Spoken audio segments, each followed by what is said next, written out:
అందరికీ నమస్తే. నేను మీకు ఒక వీడియో చూపిస్తా. ఆ వీడియో ఎక్కడో జరిగిందో చెప్తా. ఆ వీడియో ఇక్కడ కూల్చివేతలు జరుగుతున్నాయి. చూస్తే చాలా పెద్దోళ్ళ ఇల్లులా కనిపిస్తుంది కదా ముందల. అక్కడ చాలా పెద్దోళ్ళ ఇల్లులా కనిపిస్తుంది. కూల్చివేతలు జరుగుతున్నాయి. ఇక్కడ ఒక సెక్యూరిటీ పెద్దోళ్ళ ఇల్లు కాబట్టి ఇక్కడ సెక్యూరిటీకి సంబంధించిన ఒక క్యాబిన్ లాగా కనిపిస్తుంది. సెక్యూరిటీ క్యాబిన్ ఇది. తర్వాత ఈ పక్క కూడా ఒక సెక్యూరిటీ క్యాబిన్ కనిపిస్తుంది. మొత్తం కూల్చేసింది. అక్కడ మొత్తం ఇట్లాంటి 3 సెక్యూరిటీ క్యాబిన్స్ ఉన్నాయి. 3 సెక్యూరిటీ క్యాబిన్స్ మొత్తం జిహెచ్ఎంసీ అధికారులు విత్ పోలీస్ సపోర్ట్ దాన్ని కూల్చేసిండ్రు. ఇది ఎక్కడనో కాదు జరిగింది. ఇది ఎక్కడ జరిగిందంటే లోటస్ పాండ్ ఏపీ మాజీ ముఖ్యమంత్రి వైఎస్ జగన్ ఇంటి ముందు జరిగింది. అది బంజారాహిల్స్లో.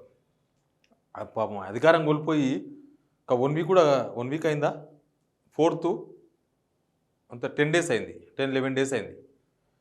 11 రోజులకే కూల్చివేతలు స్టార్ట్ అయినాయి. జగన్ ఇంటి దగ్గర బయట యాక్చువల్గా మెయిన్ రోడ్ కూడా కాదు, జగన్ ఇంటికి 2 డోర్స్ ఉంటాయి, 2 గేట్లు ఉంటాయి. ఒకటి మెయిన్ గేటు, ఒకటి బ్యాక్ సైడ్ గేట్. అది బ్యాక్ సైడ్ గేట్నే వీళ్ళందరూ వాడుతూ ఉంటారు. అక్కడ కోమరెడ్డి మనకు మంత్రి ఉన్నారు కదా, తెలంగాణ మంత్రి కోమరెడ్డి వెంకరెడ్డి గారి కూడా కొద్ది ముందుకు ఉంటుంది. అక్కడంతా ఇటువైపు వాడుతుంటారు వాళ్ళు, అటువైపు వాడరు. అటువైపు కొంత డిస్టర్బెన్స్ ఉంటుంది, రాకపోకలు అవన్నీ ఉంటాయి లోటస్ పాండ్ వైపు. కాబట్టి ఊతల వైపు వాడుతుంటారు. ఇవన్నీ దిడ్డి మూతలే మెయిన్ మూతలు అన్నమాట వీళ్ళకు. లోటస్ పాండ్ వైపునే యాక్చువల్గా వాళ్ళకి మెయిన్ గేట్స్, కానీ అవి వాడరు. వైఎస్ షర్మిల వాడతారు అక్కడ వైపు. ఇటువైపు జగన్ వాడతారు, ఇటువైపు వైఎస్ షర్మిల వాడతారు ఆ ఇంటికి. అయితే 3 సెక్యూరిటీ క్యాబిన్స్ కూల్చేసారు. ఎందుకు కూల్చేసారంటే అవి రోడ్డుకు అడ్డంగా ఉన్నాయని కూల్చేసారు. జిహెచ్ఎంసీ ఆఫీసర్స్ కూల్చేసారు. రైట్. అయితే నిజానికి అది మెయిన్ రోడ్ కాదు, ఇంతకుముందు అయిపోయినా కదా, మెయిన్ రోడ్ కాదు, అదొక గల్లీ రోడ్. Main road అవతలది. అయితే ఈ 3 సెక్యూరిటీ వింగ్స్లో దాదాపు ఇవన్నీ 3 ఏళ్ల క్రితం నిర్మించినాయి. 3 years బ్యాక్. ఏపీలో ఆయన ముఖ్యమంత్రిగా ఉన్నారు 3 years బ్యాక్. అప్పుడు నిర్మించినాయి అవి. ఆ నిర్మాణాలను ఇప్పుడు కూలగొట్టేసిండ్రు. అట్లాంటి ముందుకు పోతే ఇంకా కొన్ని ఉంటాయి. వేరే వేరే వాళ్ళకి కూడా కొద్దిగా ముందలకి కట్టినాయి, పువ్వులు రకరకాలు ఉంటాయి. కానీ జగన్ ఇంటి ముందు కూలగొట్టేసి. అయితే నేను ఇక్కడ ఏం మాట్లాడదలుచుకున్నా అంటే, నిజానికి ఏపీలో చాలా రివెంజ్ పాలిటిక్స్ నడుస్తుంటాయి. ఏపీలో చాలా పాలిటిక్స్, చాలా రివెంజ్ పాలిటిక్స్. చూడలేదా?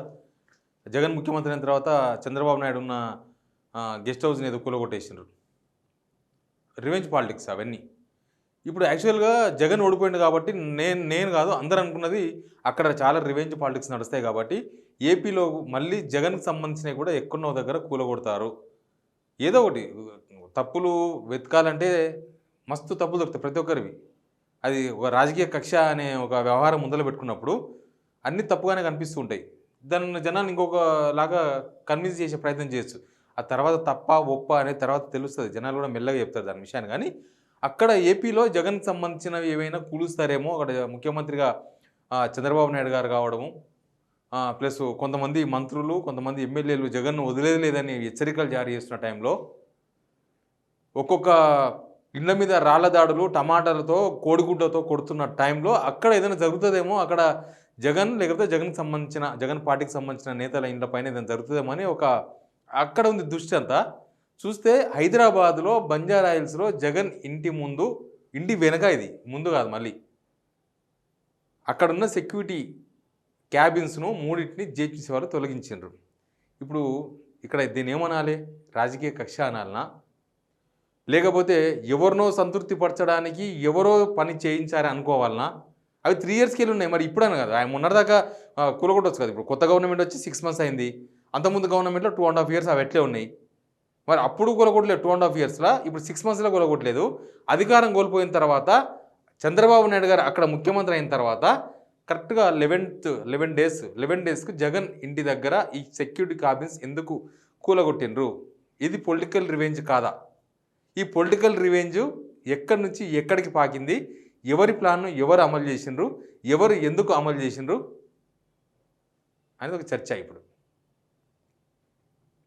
మీరు జగన్ ఇంటి దగ్గర నుంచి అట్లే లైన్లో ముందుకు పోండి. ఎవరికైనా ఏరియా కొద్దిగా తెలిస్తే అర్థమైతే కొద్దిగా ఈజీగా అర్థమవుతుంది. ఇంకా ఈ జగన్ ఇంటి దగ్గర క్యాబిన్స్ ఉన్నాయి కదా, అదే రేంజ్లో చాలా ఉంటాయి. ముందరకు పోతే అంతా విఐపి ఏరియా. అది విఐపి ఏరియా. మరీ గల్లీ రోడ్ ఏం కాదు, అది గల్లీ రోడ్ అంటే అది కాలనీకి సంబంధించిన రోడ్డు. నాకు తెలిసి అది ఒక 60 feet road, 40 or 60 feet road, పెద్ద రోడే. మరి 20 feet రోడ్, 25 feet రోడ్ ఏం కాదు. వాళ్ళ ఇంటి ముందు ఇక్కడ ఉంటుంది లోటస్ పాండ్ దిక్కు పెద్ద రోడ్. అది ఇంకా అది పబ్లిక్ రోడ్. అది అది పబ్లిక్ రోడ్ రాకపోకలు ఎప్పుడు నడుస్తూ ఉంటాయి. ఆ లోటస్ పాండ్ కాడ కూర్చోవాళ్ళు, ఆడ టిఫిన్‌లు పెట్టేవాళ్ళు, మధ్యాహ్నం పూట లంచ్‌లు పెట్టేవాళ్ళు, అటుకెళ్ళి టీవీ ఛానెల్స్ ఉంటాయి కొన్ని. ఆ టీవీ ఛానెల్స్ సంబంధించిన జనం తిరుగుతూ ఉంటారు. అది ఫ్రంట్ డోర్. అక్కడ డిస్టర్బెన్స్ అయిద్దని వెనక వైపు పెట్టుకుంటారు వీళ్ళందరూ. కోమటిరెడ్డి వెంకటరెడ్డి గారైనా, వీళ్ళైనా అందరూ వెనక వైపు పెట్టుకుంటారు. దేనికోసం? దానికోసమే. ఇప్పుడు జగన్ గారి ఇంటి ముందు ఆ క్యాబిన్స్ కూలగొట్టేసిండ్రు. ఇంకా నెక్స్ట్ రివెంజ్ ఏంది? రివెంజ్ ఏపీలో రివెంజ్ చూస్తామనుకుంటే తెలంగాణలో కనిపించింది ఆ రివెంజ్. అయితే ఎవరు అమలు చేసిండ్రు? ఎందుకు అమలు చేసిండ్రు? ఎవరి కోసం అమలు చేసిండ్రు? ఎవరిని సంతృప్తి పరచడానికి అమలు చేసిండ్రు అనేది క్వశ్చన్. సరే ఆయన అక్రమంగా కట్టిండ్రు కదా, కూలగొట్టిండ్రు. దాంట్లో తప్పేముందని కూడా అనొచ్చు. అది తప్పైతే ఇన్ని సంవత్సరాలు ఎందుకున్నది? ఈ 6 మంత్స్ ఎందుకున్నది? పోయిన గవర్నమెంట్ అంటే జగన్‌తో కొంత సాన్నిహిత్యంగా ఉన్నది కాబట్టి ఉంది అనుకుందాం. ఈ 6 మంత్స్‌లో కనబడలేదా? రిజల్ట్ వచ్చినాకనే ఇప్పుడు ఎందుకు కనబడ్డది? ఎవరు చెప్తే అవి కూల్చేసిండ్రు? Please subscribe signal TV.